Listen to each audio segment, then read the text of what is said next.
What's going on, guys? My name is Tommy. Welcome back to the channel. It's really hot in Kansas City still. I am not a being made for summer. Inner goth kid, very mad, but it's time for a special episode of Wednesday afternoon worship. Today, by special request, Michael Baker took the bait that I gave him a long time ago on a video, so why yes, we will be statting up Uncle Sam as a deity in Pathfinder, because we're putting this video out on July 3rd, just 24 hours till, see, I got 10 fingers right now, stands to reason I might go down to like 7 or 8, because I live in America, it's almost the 4th of July, time to blow things up. If you're liking what you're seeing, like, subscribe, ding that bell. Remember, patronage at any tier helps you keep the eldest down, because there we go again, I guess. Anywho, this episode of Wednesday Afternoon Worship was brought to you in part by the man who requested it, Michael Baker. Thanks for your help, man. Now, which patriotic American songs won't get me content flagged? We'll figure it out.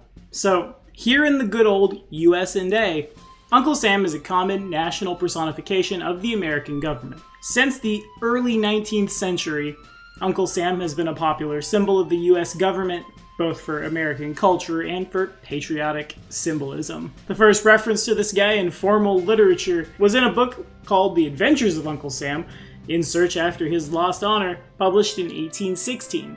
Uncle Sam is also mentioned in Yankee Doodle Dandy as early as 1775, and though the precise origin for Uncle Sam is unclear, popular legend says that the name was derived from one Samuel Wilson, a meat packer from New York who supplied rations for American soldiers during the War of 1812. At the time, there was a requirement for contractors to stamp their name and where the rations came from onto the food, and Wilson's packages were labeled EAUS. Though, of course, the US stood for United States, someone once joked that it was Uncle Sam and off to the races we go. Now, of course, Uncle Sam's not a real person, but in a setting like Pathfinder, it stands to reason that Uncle Sam could have been a PC with mythic power, basically the same setup of the Ibladonian hero gods. And when you're a little baby nation going up against the most powerful imperialist nation on planet Earth at the time, yeah, you're gonna need a little extra help. By that notion, Uncle Sam probably fits in a lot of places, but let's look at that homebrew deity stuff, shall we? Remember, if you think you can do it better, in the comments it goes, opposing British rule, fighting for the right to believe what you want to believe. Yeah, I'd say that Uncle Sam, as of the Revolutionary War, was a personification of the chaotic good alignment, and would probably have the domains of glory, liberation, and community, with the subdomains legend, freedom, and revolution. Since we don't see it a whole heck of a lot of much, and it mattered in his time, Uncle Sam's favorite weapon is the musket, and his symbol, a top hat with star. Uncle Sam's deific obedience is going to be a little different. No sitting around and praying for spells and also getting stuff. Now, today, Uncle Sam's obedience is performed during combat, and is considered complete on any day in which you attack a humanoid of non-good alignment who is actively enforcing their will or authority upon those who do not wish it. For example, slavers, unjust government officials, so on and so forth, or an evil outsider. During that combat, you are treated as being under the effects of the Inspire Courage bardic performance, treating your level as your bard level. If you are unable to perform your obedience, if you just can't find someone to shoot, you still have access to your boons as long as you or your allies do not use their benefits unjustly or without cause. Though since a lot of these are combat based, I think you'll be able to fulfill it just fine. Sentinel boons, it's Bed of Iron thrice a day, Eagle's Splendor twice a day, or Angelic Aspect once a day. At 16th level, allies within 30 feet of you treat the max dex of their armor as if it were 1 higher, and lessen the armor check penalty of their armor by 1 for every 5 levels you possess.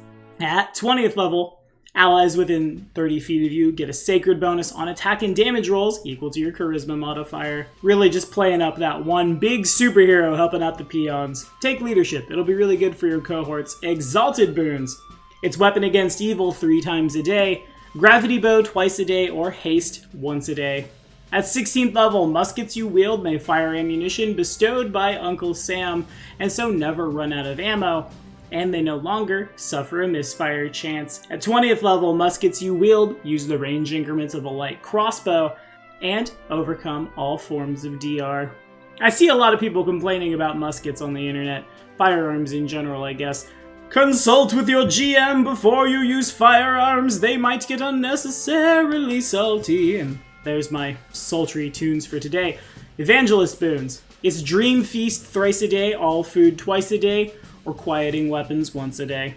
At 16th level, allies within 30 feet of you benefit from endure elements and do not leave a trail unless you or they want to. And at 20th level, when you or an ally within 30 feet hits a target with a ranged attack, you and your allies within 30 feet of you may take an attack of opportunity against that same target. As for our Planar Adventures boon, you benefit from the effects of Long Strider for 24 hours and do not need to eat, drink, or sleep during this period. Because sometimes you just gotta book it across the country to get to the next fight, right? Yeah, of course. So Uncle Sam in tabletop RPGs basically is just a PC. Someone who's really powerful, or at least more powerful than like the grunt soldiers, but who also has to take care of those lower ranking soldiers out of a sense of duty, out of a sense of honor, or really sometimes because you just can't win without them. PC stats are sweet, but if you're fighting 200 orcs, you might need to get by with a little help from your friends, and you might need to give a little help to your friends to help them get by, or it's a TPK, right? That statement was clear as mud. Uncle Sam reminds me a lot of Milani. Oh, follow this card right up here if you don't know who that is, by the by. Maybe not the martyr aspects, but the desires who oppose tyranny. GMing for a character like Uncle Sam probably means GMing for a game like the Revolutionary War, and that sounds fun to me. Players have limited resources, players are going up against a very much more powerful entity than they are, and have to just get it together and push through to achieve victory. Will there be casualties? Yes. Will you be rerolling? Maybe. Hard to say. Only the RNG can let you know that one, but sticking next to somebody with these boons at least will help you perform better in combat, especially if you're firearm based. The firearms don't really have a lot of divine support either, you know? Two birds with one stone here. I thought about putting like a magic missile bottle rocket effect in as well, but I didn't want to meme too hard. Anyway, that's all the time we have for today. Thank you all for watching. Be sure to like and subscribe for more videos. Will we see the eldest NG hooded boy? Will we see him next week? Who knows? Patrons, you want to stop it? You know what to do. Otherwise, see you next week.